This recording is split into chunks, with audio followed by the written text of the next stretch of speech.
మనం ఒక సామెతని చిన్నగా ఉన్నప్పటి నుంచి అందరూ వినే ఉంటారు. కన్న తల్లికి కూడెట్టలేనోడు పిన్నమ్మకి బంగారు గాజులు ఇప్పిస్తానన్నాడంట. ఇది మన అందరం విన్న సామెతే. కానీ మన నిజ జీవితంలో ఇట్లాంటి మనం ముందుకు వస్తే మనం ఏమనుకుంటాం? అరే, కన్న తల్లికి కూడెట్టలేనోడు పిన్న తల్లికి బంగారు గాజులు ఇప్పిస్తున్నాడంట, నవ్వుకుంటాం. అలాంటి వాడు ఈరోజు ఆంధ్రప్రదేశ్లో ఎవరున్నారు తెలుసా? జనసేన పార్టీ అధినేత పవన్ కళ్యాణ్ గారు. ఆయన ఇక్కడ ఆంధ్రప్రదేశ్లో ఇచ్చిన హామీల్ని పక్కన పెట్టి ఆంధ్రప్రదేశ్కి ఆయన చేయాల్సినటువంటి బాధ్యతలన్నీ పక్కన పెట్టి అక్కడెక్కడో తెలంగాణలో నవనిర్మాణం చేస్తానని చెప్పాడంట. ఆంధ్రప్రదేశ్ ప్రజలు నమ్మేటువంటి పరిస్థితి లేదు. ఆంధ్రప్రదేశ్లో ఏం జరుగుతుందో తెలంగాణ ప్రజలు చూస్తున్నారు. కాబట్టి తెలంగాణ ప్రజలు కూడా ఆయన్ని నమ్మేటువంటి పరిస్థితులు లేవు. తెలంగాణ ప్రజలు ఆయన్ని నమ్మట్లా ఫస్ట్ ఆఫ్ ఆల్. రెండో విషయం, ఈరోజు ఆయన ఏదైతే సభలకి అనుమతి కోరుతూ పిటిషన్ పెట్టుకున్నారో దాన్ని ఎందుకు అనుమతులు ఇవ్వకుండా కొట్టిపారేశారు? ఆయన గతంలో కాంగ్రెస్ పార్టీని కాంగ్రెస్ కు హటావు దేశ్కు బచావు అని విమర్శించినటువంటి మాటలు మనందరికీ తెలుసు.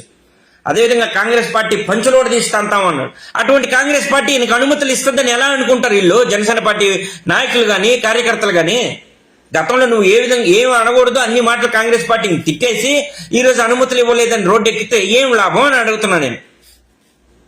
ఎక్కడ సభ పెట్టినా ఎక్కడ సభ పెట్టినా ఆయన పార్టీ ఆఫీసులో సభ పెట్టుకున్నా, లేదంటే ఇంకేదైనా పర్సనల్ మీటింగ్ పెట్టినా, లేదంటే ఇంకొకరితో పర్సనల్ మీటింగ్కి వెళ్ళినా సరే జగన్మోహన్ రెడ్డి గారి పేరు ప్రస్తావించకుండా ఉండలేడు ఈయన. ఆయన మీటింగ్ కంప్లీట్ కాదు, జగన్మోహన్ రెడ్డి గారి నామస్మరణ చేయనిదే ఆయన సభ కానీ ఆయన ప్రసంగం కానీ కంప్లీట్ అవ్వదు. ఇది దౌర్భాగ్యం. తెలంగాణలో పోయి ఎక్కడో మాట్లాడతా అక్కడ కూడా జగన్మోహన్ రెడ్డి గారిని ప్రస్తావిస్తున్నామే. కానీ మేము సూటిగా ఒకటి అడగదలుచుకున్నాం, మిమ్మల్ని ఎవరయ్యా ఆంధ్రప్రదేశ్లో చంపేస్తామని బెదిరించింది ఫోన్లు చేసి? కోనసీమలో ఎవరయ్యా మిమ్మల్ని తలదీసేస్తామని చెప్పింది? ఇవి ఎందుకు అడుగుతున్నామంటే, మీరే మొన్న ఒక ప్రెస్ నోట్ రిలీజ్ చేశారు, నిరాధారమైనటువంటి ఆరోపణలు చేస్తే కఠినమైనటువంటి చర్యలు తీసుకుంటామని. మరి ఈరోజు మీరు తెలంగాణకి వెళ్ళి చేస్తుండేది ఏంటి? దానికి సంబంధించిన ఆధారాలు ఉంటే బయట పెట్టాలా. ఎవరు మిమ్మల్ని, ఏ వైఎస్ఆర్సీపీ పార్టీ నాయకులు మీకు ఫోన్లు చేసి మిమ్మల్ని చంపేస్తామన్నారు? ఏ వైఎస్ఆర్సీపీ పార్టీ నాయకులు మిమ్మల్ని తలదీసేస్తామని చెప్పారు? మీరు ఆధారాలు చూపించి మాట్లాడుంటే బాగుండేది. అంటే ఇటువంటి నిరాధారమైనటువంటి ఆరోపణలు మీరు చేసినప్పుడు మీ మీద ఎటువంటి చర్యలు ఉండవా?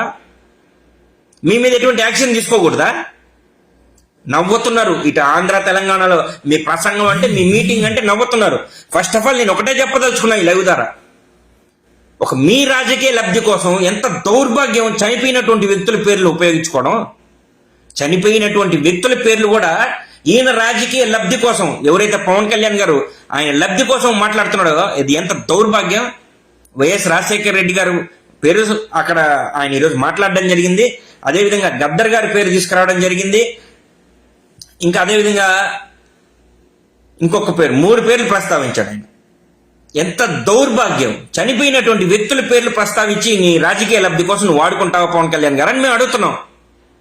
మీ రాజకీయ లబ్ధి కోసం, కేవలం పదవుల కోసం. అంటే ఆంధ్రప్రదేశ్లో ఎట్లా ఒక రాజకీయ పార్టీకి ఊడిగం చేస్తున్నారు, ఆ రాజకీయ పార్టీ కాళ్ళ దగ్గర మీరు బతుకుతున్నారు. ఈరోజు తెలంగాణలో మీటింగ్ పెట్టి ఏదో నవనిర్మాణం అని పోయారు. ఆడ మీకు అనుమతులు ఇవ్వాలా? అనుమతులు ఇవ్వనటువంటి పక్షాలు మీరేం చేశారు? వెంటనే టాపిక్ డైవర్ట్ చేసి గద్దర్ గారికి నేను ఏదో చేశాను, ఆ రోజు గద్దర్ గారు అంటే అది ఇది, గద్దర్ గారికి ఇది అంటే మాట్లాడుతూ వచ్చారు. అసలు గద్దర్ గారికి నువ్వు నిర్మిస్తానన్న నవనిర్మాణానికి ఏంటయ్యా సంబంధం అని మేము అడుగుతున్నాం. అదేవిధంగా ఆంధ్రప్రదేశ్లో నువ్వు చించుకొని మాట్లాడుతుంటావు, ఎగిరిపోయి ఊగిపోయి అదేవిధంగా తెలంగాణలో మాట్లాడొచ్చు కదా. అతాపాతాలానికి తొక్కేస్తానని లేదంటే అక్కడ అనొచ్చు కదా రేవంత్ రెడ్డి గారినో లేదంటే ఇంకెవరినో. ఎందుకంటే మీకు తెలుసు ఆంధ్రప్రదేశ్ పరిస్థితులు వేరు, తెలంగాణ పరిస్థితులు వేరు. అక్కడ ఏదైనా మాట్లాడితే మిమ్మల్ని దొక్కేస్తారు అతాపాతాలానికి. జగన్మోహన్ రెడ్డి గారి ప్రభుత్వంలో 5 ఏళ్లలో మీరు ఎక్కడ సభలు నిర్వహించినా, మీరు ఎక్కడ రోడ్డు షోలు చేసినా ప్రతి ఒక్క దానికి అనుమతులు ఇచ్చింది వైఎస్ఆర్సీపీ పార్టీ, జగన్మోహన్ రెడ్డి గారు అనే సంగతి నేను గుర్తు చేస్తున్నా. ఒకవేళ అనుమతులు ఇవ్వకపోతే మీరు ఎక్కడ రోడ్ షోలు చేసి ఉండేవాళ్ళు, ఎక్కడ మీరు బహిరంగ సభలు మాట్లాడి ఉండేవాళ్ళు? ఎందుకు మీరు ఈరోజు వైఎస్ఆర్సీపీ పార్టీ మీద విషం జిమ్ముతున్నారు? మీరు ఎందుకు విషం కక్కుతున్నారని నేను అడుగుతున్నా. మీకు చేసినటువంటి అన్యాయం ఏంటి, మీకు చేసినటువంటి ద్రోహం ఏంటి జగన్మోహన్ రెడ్డి గారని నేను అడుగుతున్నా సూటిగా. మీరు ఈరోజు మీ మాటలు వింటున్నారని చెప్పి లక్షల మంది యువతని తప్పుదారి పట్టిస్తున్నారు, రెచ్చగొడుతున్నారు. ఇది ఒక ఉగ్రవాదం కంటే కూడా తీవ్రమైనటువంటి చర్య. ఒక ఉగ్రవాదంలో ఏ విధంగా ట్రైనింగ్ ఇచ్చి పంపిస్తారో నాశనం చేయమని, అంతకంటే తీవ్రమైనటువంటి చర్య ఇది. లక్షల మంది యువతని తప్పుదారి పట్టించడం.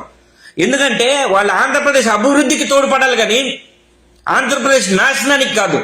మీరు మాట్లాడినటువంటి మాటలు వాళ్ళు చెవులో పడి రేపు లాగిపెట్టి తంతాం, లాగిపెట్టి కొడతాం, చెప్పులు తీసుకుని కొడతాం, ఇట్లాంటి ఉద్రేకపూరితమైనటువంటి మాటలు మీరు మాట్లాడుతూ ఉంటే మిమ్మల్ని ఆదర్శంగా తీసుకున్నటువంటి యువత చెడిపోద్ది కదా. ఇది ఉగ్రవాదానికంటే తీవ్రమైనటువంటి చర్య కదా.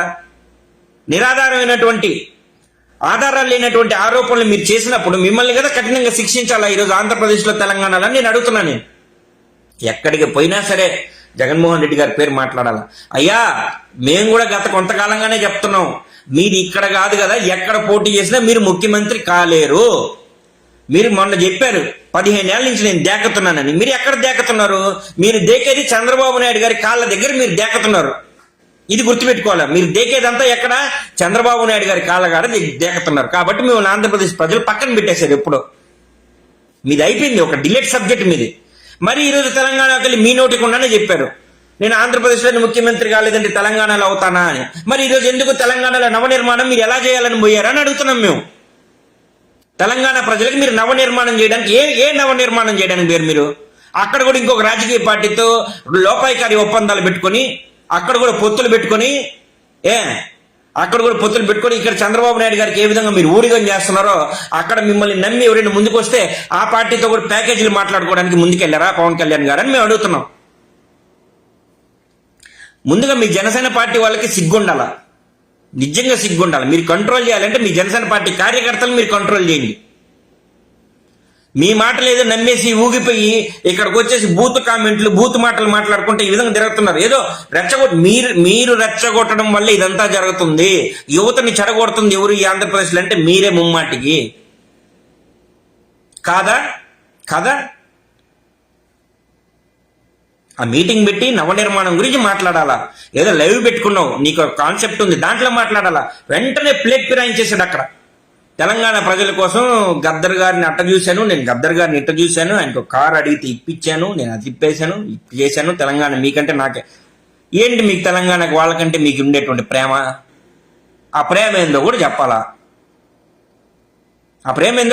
మీకు తెలంగాణలో అంత ప్రేమ ఎక్కడి నుంచి పుట్టుకొచ్చిందో కూడా చెప్పాలా. ఏం ప్రేమ, ఏం చేశారు మీరు?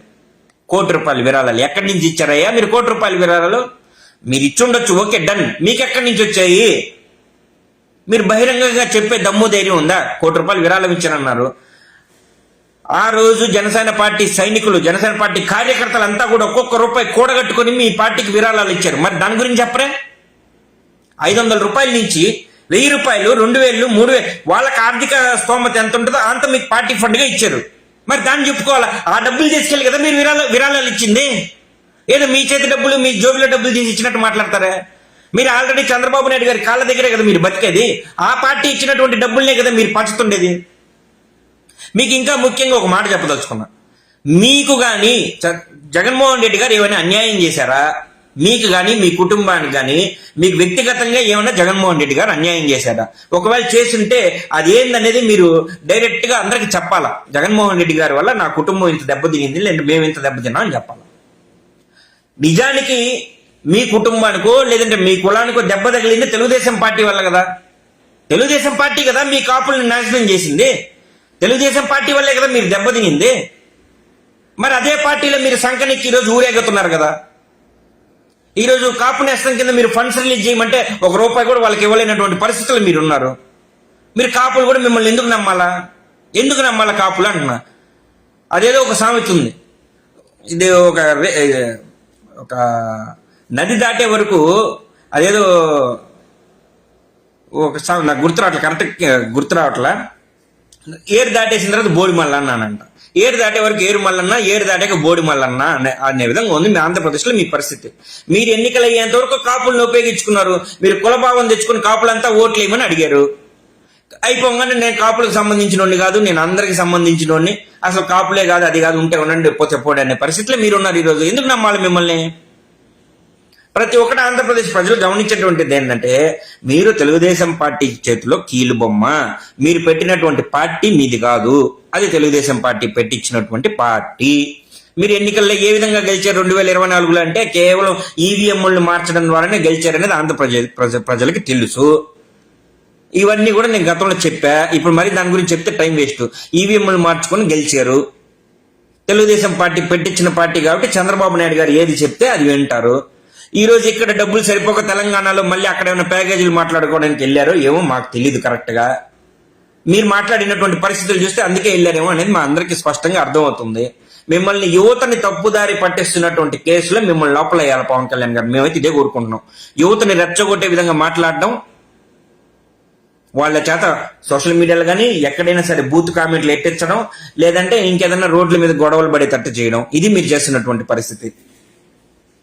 So Chandrababu planning TDP Janasena BJP కూటమితో తెలంగాణలో పోటీ చేయబోతున్నారు. ఇప్పుడే సోదరుడు కామెంట్ పెట్టాడు వెంకటరామయ్య, చంద్రబాబు ప్లానింగ్ టీడీపీ జనసేన కూటమి తెలంగాణలో కూడా పోటీ చేయాలి. అది ఏదైనా ఉండొచ్చు, మీరు ఇక్కడ కూటమిలాగా అక్కడ కూడా పోయి ఉండొచ్చు, కానీ తెలంగాణ ప్రజలు అమాయకులు కాదు. మీకు అక్కడ రాజ్యాధికారం ఇవ్వడానికి తెలంగాణ ప్రజలు అమాయకులు కాదు. ఇదైతే నేను స్పష్టంగా చెప్తున్నా. మీరు ఏదైతే గతంలో కాంగ్రెస్ పార్టీని పంచులోడ తీసి తంతాం అన్నారో, ఏదైతే మీరు కాంగ్రెస్ కు హటావు దేశ్కు బచావ్ అన్నారో, మీరు కానీ అక్కడికి వెళ్తే మిమ్మల్ని ఖచ్చితంగా తరిమి తరిమి తరిమి తరిమి కొడతారు. మీ పంచులోడ తీసి కొడతారు తెలంగాణలో పవన్ కళ్యాణ్ గారు. ఇది గుర్తుపెట్టుకోవాలి మీరు. నేషనల్ పార్టీలతోటి గల్లీ పార్టీ అయినటువంటి జనసేన పార్టీకి ఏమైనా సంబంధం ఉందా? ఆయన మళ్ళీ ఎప్పటికప్పుడు చెప్పుకుంటారు నేషనల్ పార్టీ. సిపిఐ సిపిఎం పార్టీలతోటి, బీజేపీ పార్టీలతోటి, కాంగ్రెస్ పార్టీలతోటి ఈ జనసేన పార్టీని పోల్చుకుంటాడు ఆయన. అవి నేషనల్ పార్టీలు, మీది గల్లీ పార్టీ. ఆంధ్రప్రదేశ్ లోనే పోటీ చేసిన దగ్గరే పనికిరానటువంటి పార్టీ మీది. మీకిను నేషనల్ పార్టీలకి సంబంధం ఏంటయ్యా పవన్ కళ్యాణ్ గారు అని అడుగుతున్నాం మేము. ముందు మీరు ఇక్కడ 175 నియోజకవర్గాల్లో పోటీ చేయండి. ఫస్ట్ ఆంధ్రప్రదేశ్ లో 175 నియోజకవర్గాల్లో పోటీ చేసి, పొత్తు లేకుండా సింగిల్ గా పోటీ చేసి గెలిచి ముఖ్యమంత్రి అయిన తర్వాత మాట్లాడాలా.